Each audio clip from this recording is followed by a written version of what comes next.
Good afternoon, everyone. Welcome to our Ethics Roundtable on trauma-informed ethical decision-making in the post-COVID world.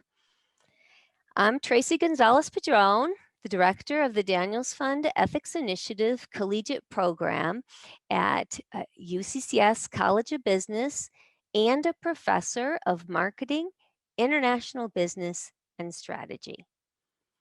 Roundtables provide us the opportunity to hear about how others teach ethics and implement principle-based ethics in their work or area of expertise. It is my pleasure to introduce Courtney Stark, a UCCS Ethics Fellow and an Assistant Professor with the University of Colorado, Colorado Springs Department of Counseling and Human Services, and a trained clinician at the Trauma Treatment Center and Research Facility. Courtney is joined by Emily Fox, a graduate student and student ethics ambassador from UCCS. Emily is in her second year of a double master's degree of criminal justice and public administration with a certificate in national intelligence security. So let's enjoy the presentation, starting with Courtney. Thank you so much, Tracy, for the wonderful and warm introduction. Again, my name is Courtney Stark. My pronouns are she, her, hers, and this is Emily Fox.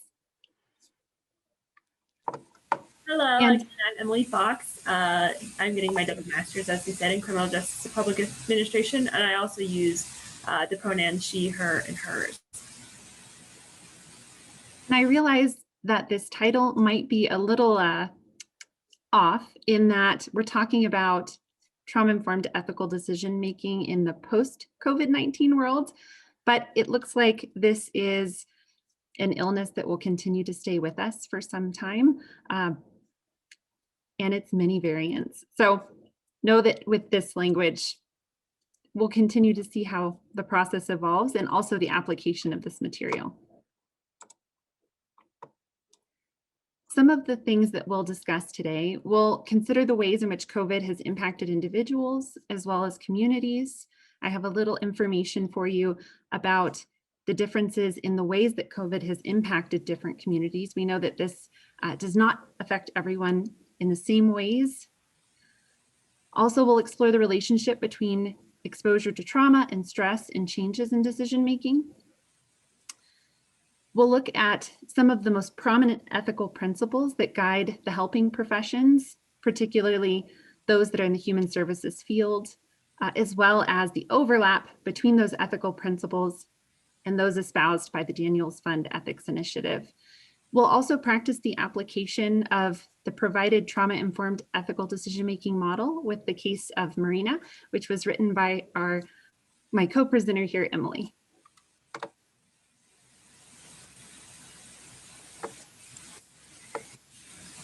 So the statistics and clinical picture of how COVID is impacting our communities is ever evolving. There was a recent study done looking at, it was about 5,700 participants. And the topic explored was, what is the current prevalence of post-traumatic stress disorder related symptoms in the US? And what they determined is that as of this study, which was June of 2020, about 26.3% of respondents reported symptoms associated with post-traumatic stress. So not necessarily meeting the threshold for diagnosis, but people were saying we're experiencing hypervigilance, a lot of difficulty with sleeping, anxiety, feeling fearful. So really difficult emotions. 13.3% indicated that they had increased their use of substances to cope with stressors associated with the COVID-19 crisis. And if we consider this information within kind of the greater context of what we consider the more average rates of post-traumatic stress disorder over the lifetime, we know that about 9.7% of women and 5.2% of men develop PTSD over the course of the lifetime. And these studies, I want to note, also use the gender binary, men versus women. There's also a lot to discuss around these statistics and whether or not they're perfectly accurate, but this is sort of what we have to think about the context. So a dramatic increase from what we consider the typical average, and how we've seen this trend, this upward increase in symptoms since the start of COVID.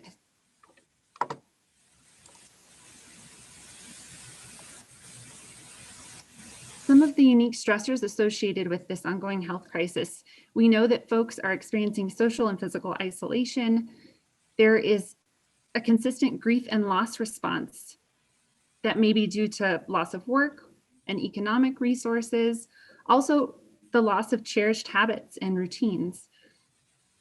Families who have children, so caretakers, caregivers, are also experiencing additional stress associated with supporting youth who are engaging in learning and school activities remotely, and then also attempting to work while caring for those youth and facilitating online learning.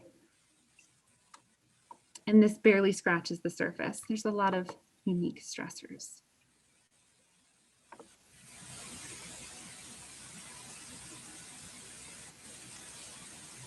We also know that COVID-19 has had a significant impact on marginalized communities. Many persons with intellectual disabilities have lost access to caregivers and in-home care. Depending on where you're living and what restrictions look like in those areas, this can differ. Persons with different verbal abilities may find the transition to telehealth challenging. Also our students, right? Thinking about many of our students, the access to resources, whether it be technological resources, Wi-Fi, computers, applications needed to facilitate online learning. All of those different pieces also play into different communities' ability to successfully engage in the new virtual living.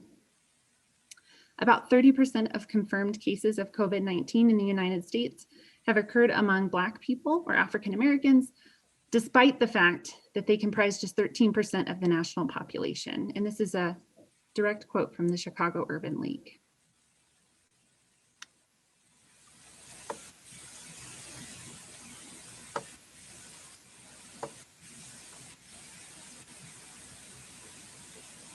We also want to mention that responses to trauma and stress are very diverse. COVID-19 is a perfect storm of many different stressors. We have folks transitioning in so many different ways to learn how to survive and thrive in different environments, to work, to go to school, recreation, right? Some of the scholarly work around response to stress. So this is from 2004, 2007. This is pre-COVID, but we know that about 35 to 65% of people respond to adversity and trauma with resilience. And resilience may include post-traumatic stress disorder symptoms. If you're not a clinician, when I say post-traumatic stress disorder or PTSD, I'm referencing really a constellation of possible symptoms or effects that someone might experience after a trauma. And those can include hypervigilance, so needing to be very aware of the environment at any given time, disruption in sleep or changes in sleep pattern, nightmares, memories coming up that are intrusive and not expected, anxiety, so many different things. So with the resilience response, we see some PTSD symptoms, but minimal impairment and a relatively stable trajectory towards healing and recovery. About 15 to 25% experience recovery post-event. So they do initially have those post-traumatic stress disorder symptoms that cause some functional impairment. They're having trouble working, attending to important relationships. But for those that have a recovery response after the event, there's a gradual return to what normal means to them, or a new normal. And then about 5 to 30% experience chronic distress post-event. And this looks like a sharp elevation in symptoms and significant impairment to the person's ability to function at work, in their relationships, and in their ability to attend to activities of daily living. So those things that we do to take care of ourselves and others. And for this 5 to 30% group, this can last for years.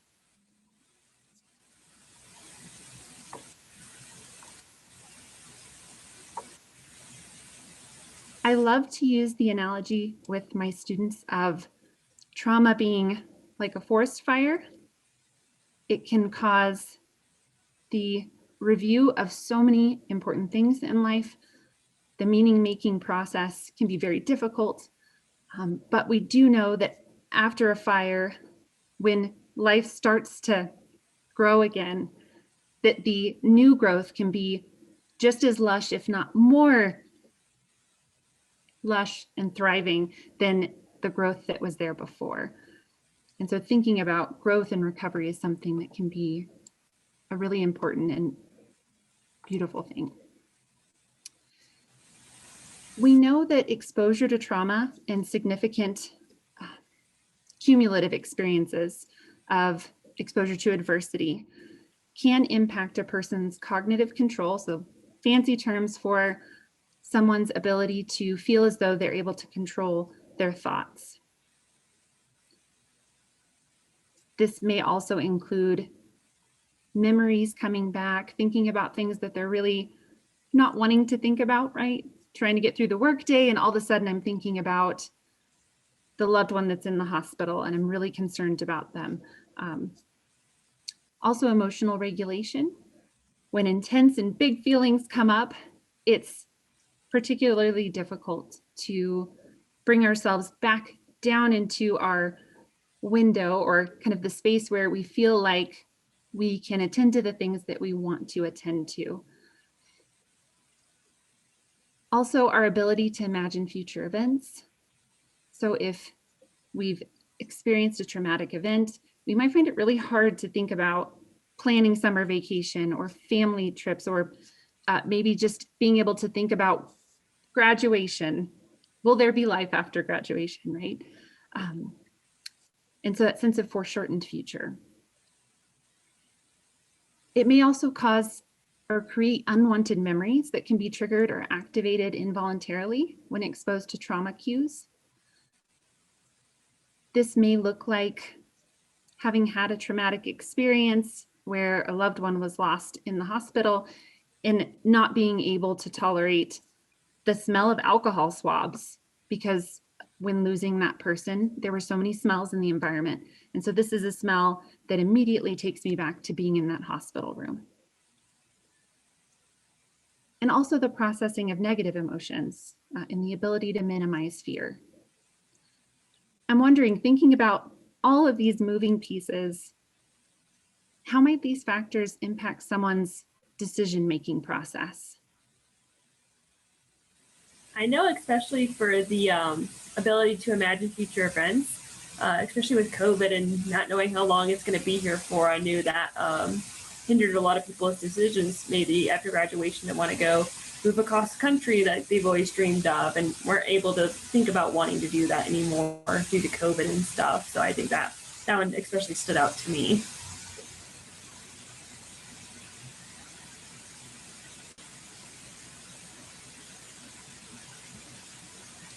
It sounds like some of those milestones too, right, as students, of being able to plan ahead, have new experiences, transition to life outside of the university. All of those things have been temporarily restricted.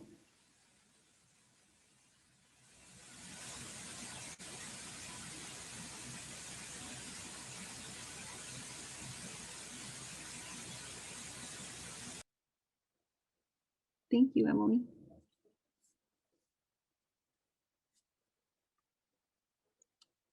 Oh, and I see here in the chat window, decision-making can become so distorted, Monica shared.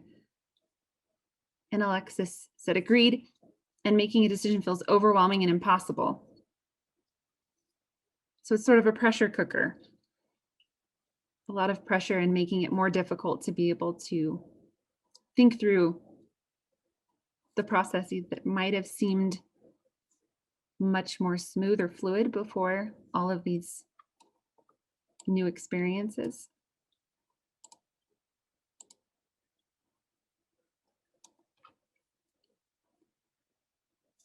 We also know that changes occur in the mind and body in response to trauma and high stress experiences.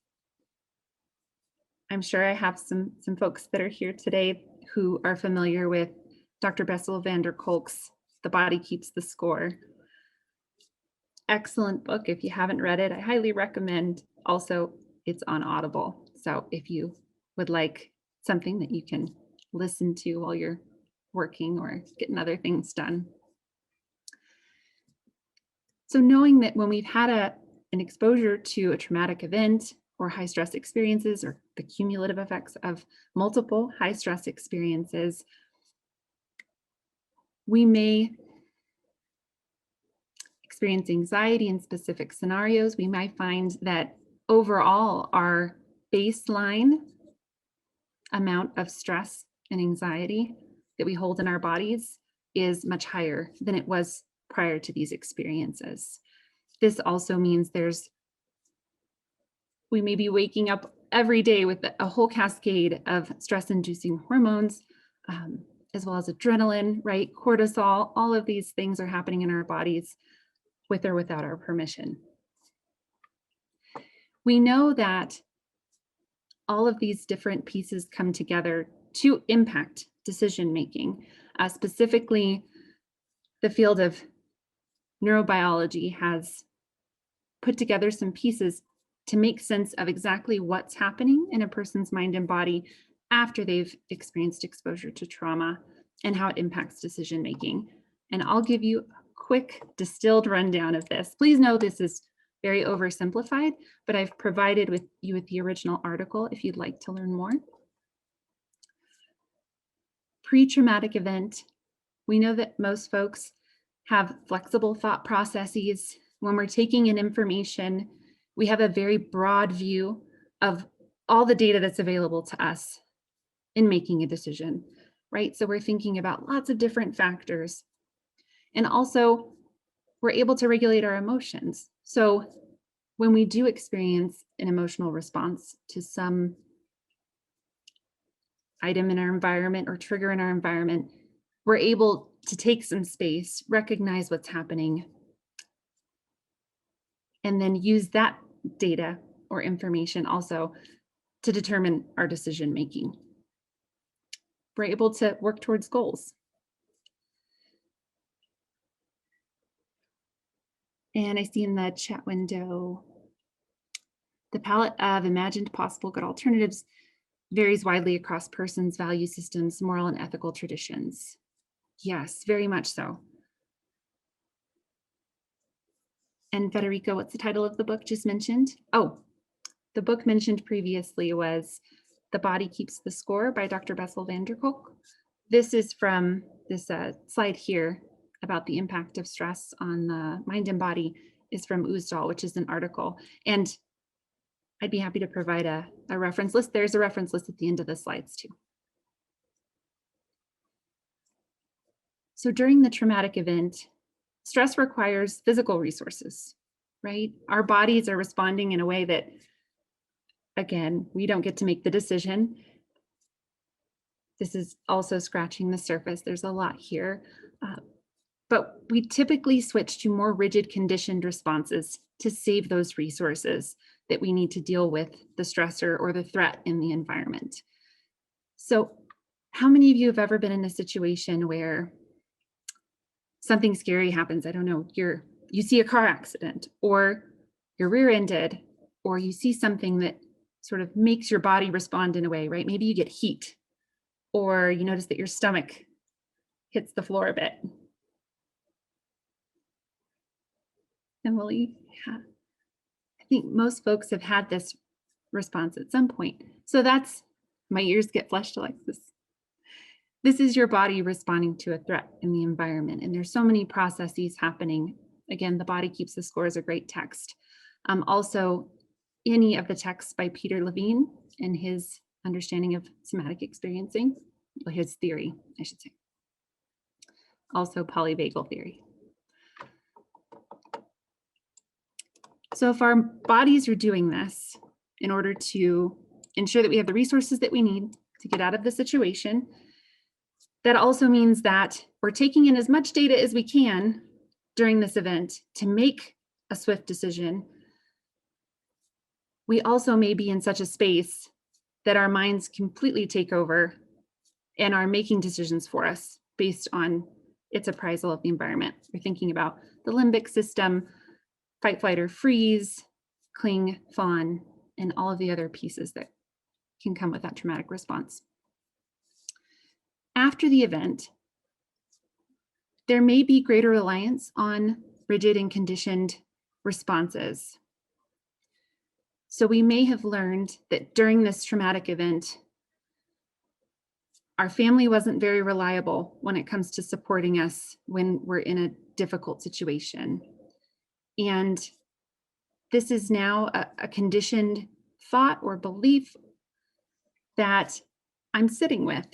And I may not recognize that I'm no longer in the traumatic event, and I'm still believing very strongly that my family is not reliable. They can't support me.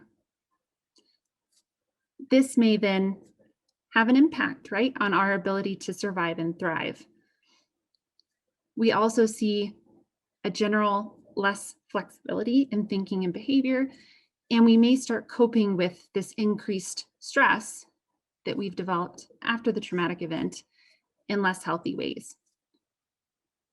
We do see some folks responding in incredibly resilient ways where there's post-traumatic growth.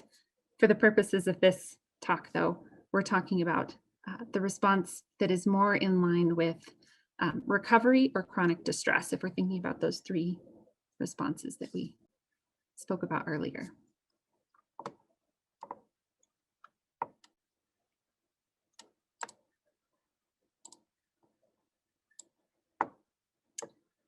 So where do ethics come in? Human service professionals have an obligation to honor the experience of the persons they serve, to meet them where they are in their healing process. And if we're thinking about our current context with the impact of COVID-19 and its many variants, we recognize that everyone that we interact with is in a different place with their healing process. We have those that are living and working from a place of privilege. I'm a very privileged person to be able to be working in a virtual environment, to also be able to access a vaccine, to have healthcare. And so thinking about what I bring into a space also when I'm interacting with someone from the helping standpoint. We also want to consider our tried and true ethical principles. So those are those pieces: autonomy, respect, rule of law, and we'll go through them more thoroughly here in a few minutes, that help to guide our decision making. We also have our personal values, and these are beliefs that we hold that have to do with what's right and what's wrong. And these also often play an important role in our decision making. But if we're working from a professional standpoint, we have to acknowledge where our personal values take a back seat and where we instead rely on those ethical principles and professional values to guide our process.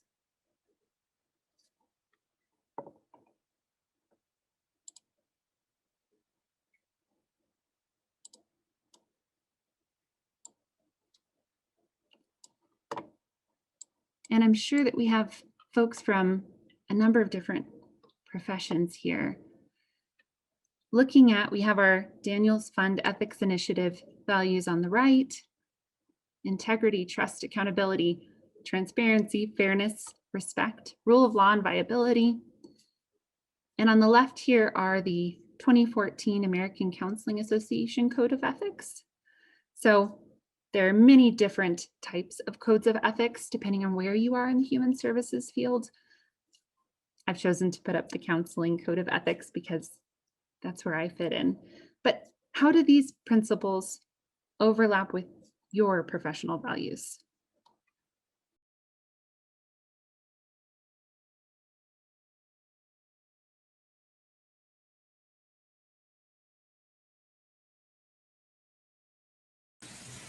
I know personally for myself, I really like transparency. So I like to be told the truth and like what to expect. I like to be prepared ahead. I think those are very important within trying to keep up ethical and making sure we're all on the same page and making sure there's nothing that's kind of going under the rug or anything as well.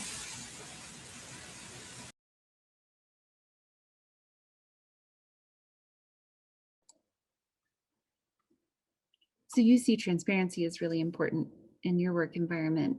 And it sounds like it's also a personal value.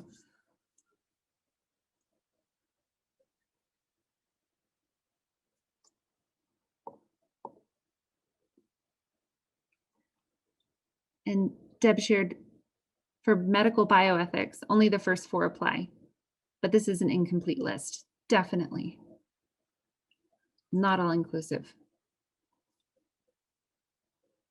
Alexis, I'm struck by how much of this seems interconnected. Like, I agree with Emily on transparency, and transparency in turn builds trust. I love that, Alexis. The relationship between each of these, they aren't each one all inclusive, but rely on one another. Dorothy shared, as an instructor, integrity, trust, accountability, and transparency are what I want to model through my course creation, delivery, and interactions and relationships with students, and also what I want to instill in them. Yes, and all of that also has new nuances in the virtual world. Well said, Dorothy, Alexis shared, yes.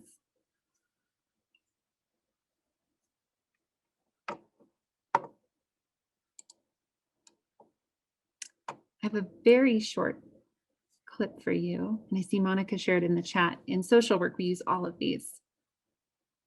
And Bruce shared, in mathematics and engineering, transparency, proofs or justifications must be accessible by the team and subject to common assumptions and critiques. Carol shared, fairness, justice, and veracity are important to consider during trauma. Can be different for different people. Yes, that is such an excellent point, that attending to these is really important if we're working with a survivor or someone who's working through their healing from a traumatic experience or stress. And it can look different for each person. This short video for you is about behavioral ethics. This is what we're considering when we're looking at what the impact of trauma might be on a person's decision-making and experience. So I'm going to switch videos.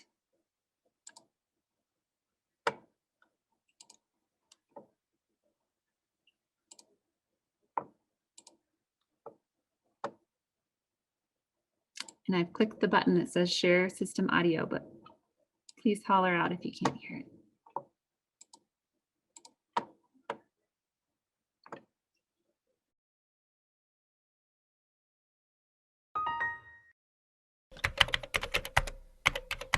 Behavioral ethics.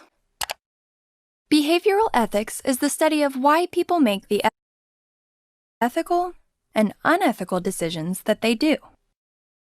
Its teachings arise from research in fields such as behavioral psychology, cognitive science, and evolutionary biology. Behavioral ethics is different from traditional philosophy. Instead of focusing on how people ought to behave, behavioral ethics studies why people act as they do. Arguably, it is more useful to understand our own motivations than to understand the philosophy of Aristotle. Research in behavioral ethics finds that people are far from completely rational. Most ethical choices are made intuitively, by feeling, not after carefully analyzing a situation. Usually, people who make unethical decisions are unconsciously influenced by internal biases, like the self-serving bias, by outside pressures, like the pressure to conform, and by situational factors that they do not even notice. So, behavioral ethics seeks to understand why even people with the best intentions can make poor ethical choices.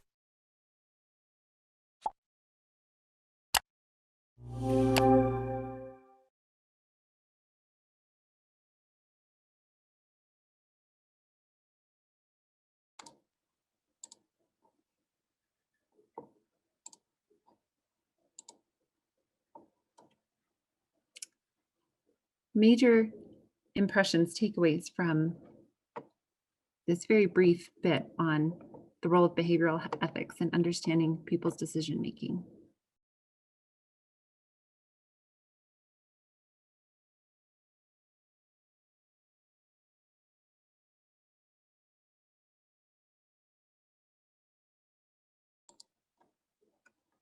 I see in the chat window, and Denise, I saw this come in before we watched the video, but you shared we have to approach every situation with kindness because we can't always know when someone is in a hard place.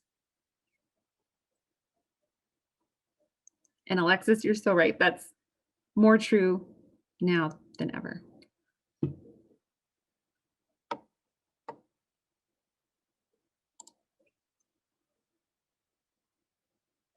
And Monica shared, video speaks to the same type of unconscious issues that impact decision making. Yes, so if we're thinking about the whole constellation of variables that might impact someone's decision making, by taking on a trauma-informed lens or perspective, we're acknowledging that trauma and the response to trauma may be an active ingredient in how someone is assessing a situation and also how they're coming to the conclusion that they are of what they should do moving forward. Yeah, and Tracy shows that even good people can do the wrong thing.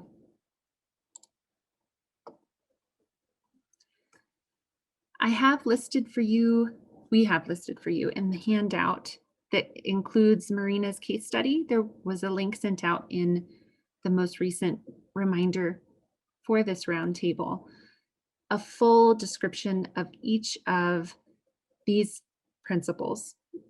So this is something that I've put together based on my own clinical practice and research.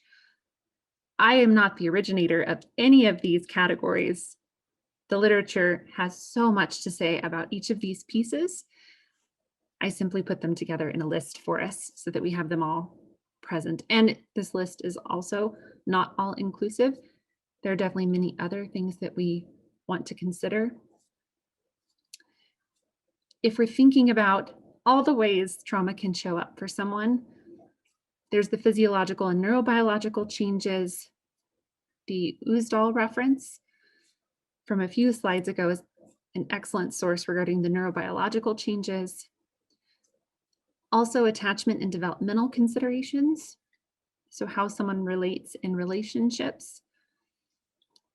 Intergenerational and historical trauma, which is so very relevant if we're thinking about working with persons from marginalized communities, historically marginalized communities, and then how that shows up today. Also, oppression and racism are not simply historical, so how that shows up now, thinking about minority stress. Cognitive schema, this is how those experiences have impacted our core beliefs, our beliefs about, is the world a safe place? Am I a competent person? Can I have an intimate relationship? Can I trust others? Some of those deep, taken for granted beliefs. Protective behaviors, so ways that we might attempt to ensure that we're emotionally, physically, and psychologically safe. Our self-concept, do we see ourselves as worthwhile, lovable? Family and community. So this may also, I know much of this, we're talking about the negative aspects or impact of trauma on these parts of ourselves and our society. But we also know that there can be positive effects of traumatic experiences. And when I say that, I mean growing from an experience doesn't mean that the trauma itself was a good thing or something that needed to happen, simply that people are incredibly resilient and can grow from these experiences. And often family and community play an important role. And family can mean so many things. Chosen family. It may or may have nothing to do with biology. And then also professionals' health and well-being. If we're working in an environment where we're interacting with a lot of people, in general, at this point, thinking about living through COVID, then we need to be attentive to our own health and well-being and how we're coping with what we've been through. There's another really excellent text that many of you may be familiar with. It's Dr. Vandernoot Lipsky's text, Trauma Stewardship. And at the beginning of COVID, she had put the text out as a free PDF. You can still find it on some websites. It's also free through the library.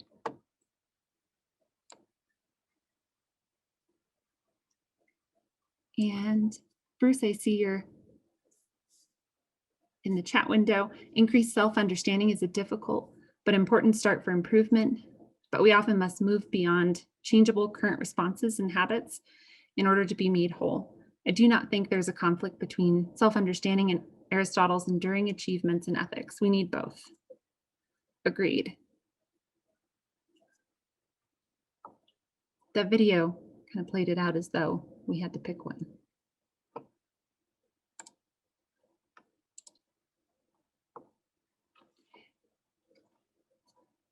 This is the ethical decision-making model that is also outlined in your handout. Anyone who's a visual learner? I know I am. Are you, Emily? I'm a little bit of a mix of visual and audio, but the visuals are definitely helpful for me. Perfect. Well, I hope this is helpful for folks that are on the visual end of learning, like myself and Emily. But there's just a text version also provided in your handout. This model is from Hurley and Corey. I went back and forth between Kitchener and Anderson and Hurley and Corey. Very similar models. In the field of counseling, we are provided with ethical decision-making models, which is simply a step-by-step process to help us work through all of the important information and things that we should consider when confronted with an ethically hairy situation. The trauma-informed piece to this that we are proposing is that we consider those ethical principles that were just mentioned, that long list of different pieces, or whatever is most relevant to you and your profession. And then we also explore those ethical principles that are most important in our profession.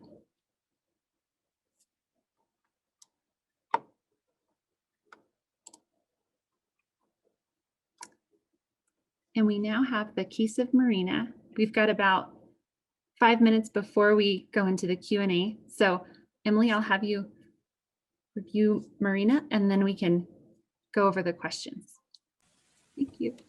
Awesome. I'll go ahead and start reading that. Marina is a first-generation 18-year-old student attending their first year at university. She is a heterosexual cisgender female using the pronouns she, her, and hers, describes herself as Hispanic and Latina, and is working to understand the college environment. Marina is a dreamer, as she is able to attend school due to her participation in the Deferred Action on Childhood Arrivals, DACA, program. She's very active within her family life and has a current supportive boyfriend. She's taking a full-time course load and works in her free time at her family's restaurant. Marina recently began going to therapy and seeing a therapist named Julie, as she has been feeling overwhelmed with balancing classes and home life. In her most recent session, she mentions that her boyfriend's sister had recently died by suicide, and that this was bringing up lots of feelings about past issues with depression and her own attempt to die by suicide at the age of 13. In this session, Julie asks Marina if she has experienced suicidal thoughts recently or had a plan to hurt or kill herself. Marina mentioned that she has not recently, but she has noticed herself feeling more down than usual and thinking about what happened to my boyfriend's sister a lot. In session, Julie completes a safety plan with Marina, which lists resources, example, crisis hotline, identified social supports, coping strategies that work for Marina, needed in case she does begin to have suicidal thoughts. Marina takes the safety plan with resources listed and leaves the session. When the next session comes around, Marina did not show up for her session and Julie cannot get in contact with Marina. Julie takes the steps to contact Marina's parents, who are listed as emergency contacts with appropriate releases signed, to see if they have heard from her recently. Marina's parents mentioned that they noticed that she was not doing well and were concerned that Marina was not attending her therapy sessions.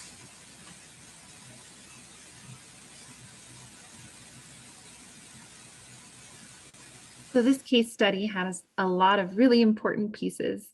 And thank you so much, Emily. I love how diverse all of the different layers and pieces are. Thinking about this from the frame of the helper, the helping professional, we're looking at what the process would look like to make a decision about what the counselor's next steps would be. This here gives kind of a cheat sheet to be able to look at, here's our ethical decision-making model, and then here are those principles of trauma-informed practice. Which of the principles of trauma-informed ethical practice seem most important to consider? What did your brain pick up on while listening to Marina's experience? Deb shared trust.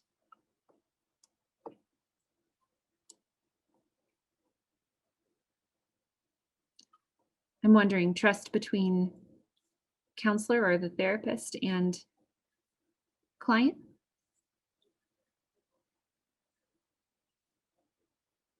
Yes.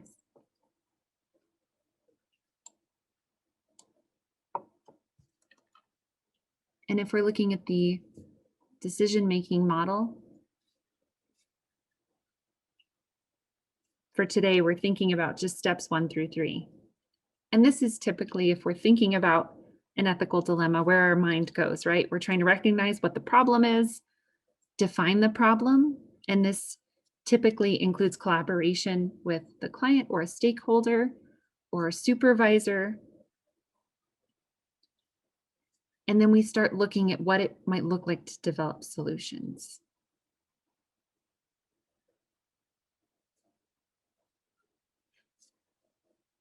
And I see in shared minority stress, definitely. Bruce, review, listen to the process with all those involved, continued reflection.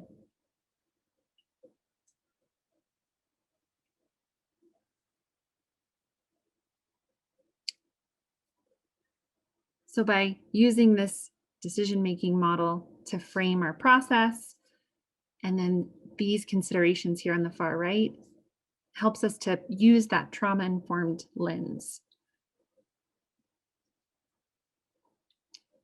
Amanda shared she withdrew and has been facing difficulties with past thoughts. I think it was right that she reached out to her parents, to the parents. And so the remainder of this activity is available on the handout, but it's simply walking through each of these pieces and considering where a trauma response might fit in. And now we'd like to open it up for questions.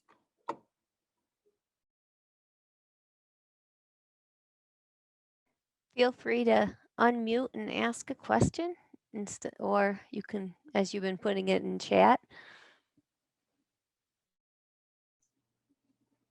I can start out by asking this case, this example, are you using it in a class, or have you used it, or do you plan to use it in class?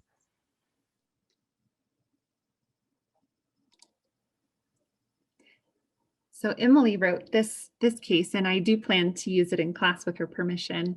When I go through these slides so far, we've done this, reviewed this material, and completed a case study application at the end I teach a process addictions course that's for undergraduate and graduate students.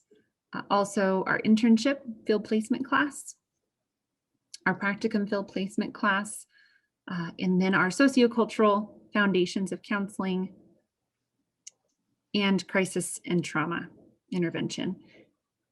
All very fitting for using this approach. And I love this case that Emily has written because there's also inclusion of some many diverse issues. We're thinking about social supports, we're thinking about other factors that might be impacting this person's ability to thrive outside stress. I was also asked as a reminder, where is this handout provided for everybody? It was included in the email that said that the reminder for today, there's actually a click that you can click on it, but we will also post it to our website along with these slides and the video. Bruce here, I have a question. First, I'll phrase it abstractly and then try to say a more specific instance here that was in the case. And that is, could you talk a bit about how to balance the reactive versus proactive treatment of issues like this?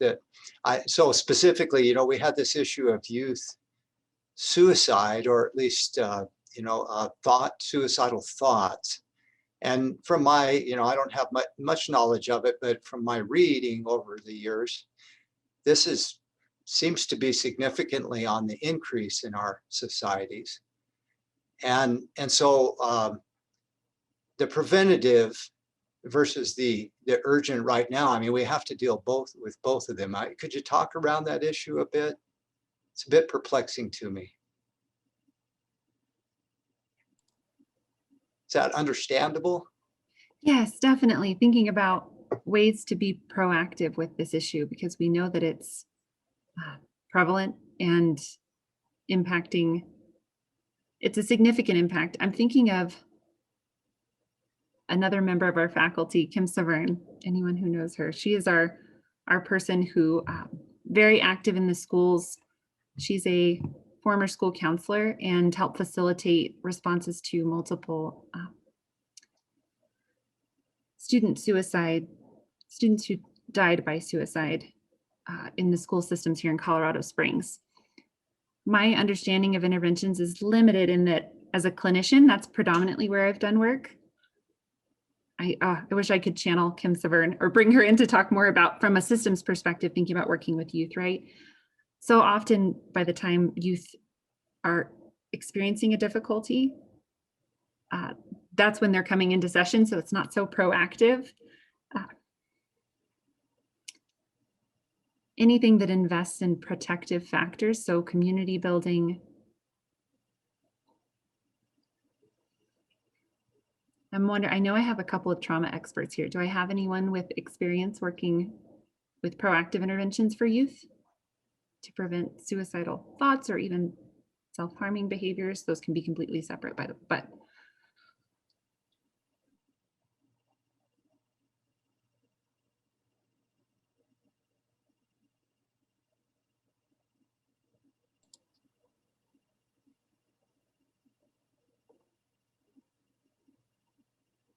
I wish I had more. Yeah, but thank you. Thank you.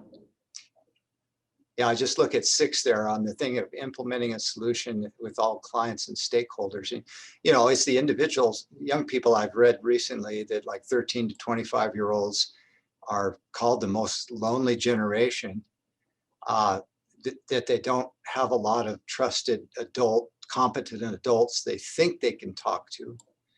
And this seems to be on the increase. Some people blame social media somewhat, and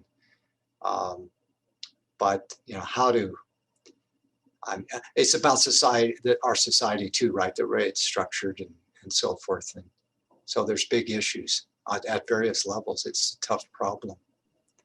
I agree, Bruce. And I think that it's so important for us to begin teaching in schools and places of worship, teaching parents and families a lot of the strategies around creating connections, creating positive regard, sense of self, and then skills like how do they deal with all of this stuff that's coming at them? You know, so things like dealing with like tapping or meditation, letting go, prayer, you know, things that they can use instead of just stuffing that down or just not knowing what to do with everything that's coming at them. I just think it has to be integrated into the lifestyle. It's a panacea because it's hard to get it through, but it's so important. It's kind of like if we don't arm people with these skills, we're not giving them what they need to deal with life. Yeah. Well, and you know, I think sports has a good element, and maybe it's become too competitive, or maybe its focus has missed the point, you know, that everybody needs some kind of group connection. And also the lessons of sports are, there's things that are worth suffering for, but suffering has to be put in a, you know, a self-improvement context, not just, it's not for its own sake, right? I mean, sports people know that they're going to suffer, but they do it for a intentional goal. And I think, I mean, it can be traumatic, you know, to be knocked down on a field, right? But somehow people seem to deal with trauma differently if they see it in a self-development context. I mean, some suffering and trauma, of course, is very difficult to see in that context, but yeah, well, thank you. That was good.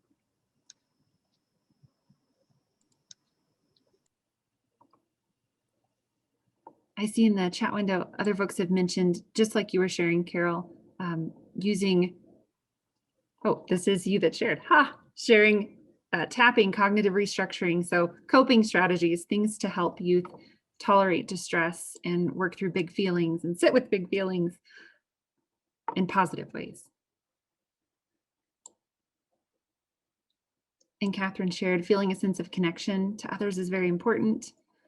We talk a lot about helping them find, create, cultivate other positive supports in their life. I know for myself, this case study was actually, I developed it recently from a real life scenario that I actually had.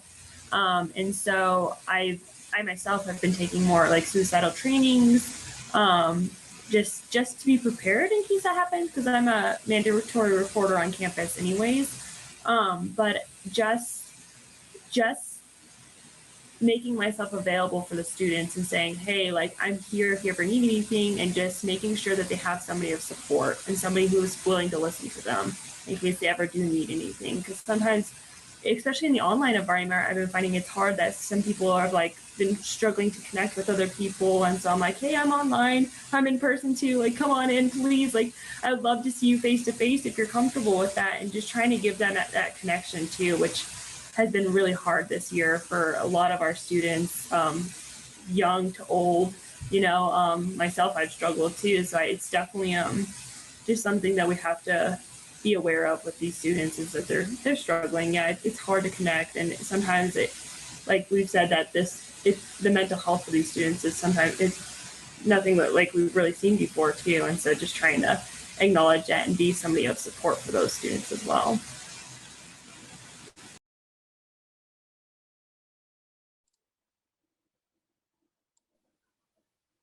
And I love, Emily, that discussion around where this fits in the classroom of helping to provide additional supports and being aware of what students are going through, and also students being aware of what faculty are going through. I know I've been working through being more transparent and genuine with my students, but also with plenty of professional boundaries so that we give each other grace as we're working through a lot of different challenges related to technology and virtual learning.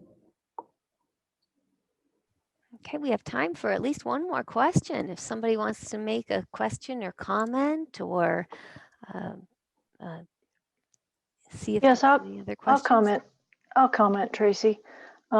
Thank you for this. It was very, it was good. My question then has to do with, this person in this case study being Latinx and suffering probably intergenerational trauma. I think a perspective of social justice needs to also be taken with her. Not just, yeah, this is what she's going through. This is what, you gotta also deal with what may have triggered some of that. And when you think about, particularly she's a dreamer, are her parents undocumented and they're not sure that they're going to get sent to ICE, those kinds of things that might make her more distrustful. And that's why I mentioned trust of the whole system.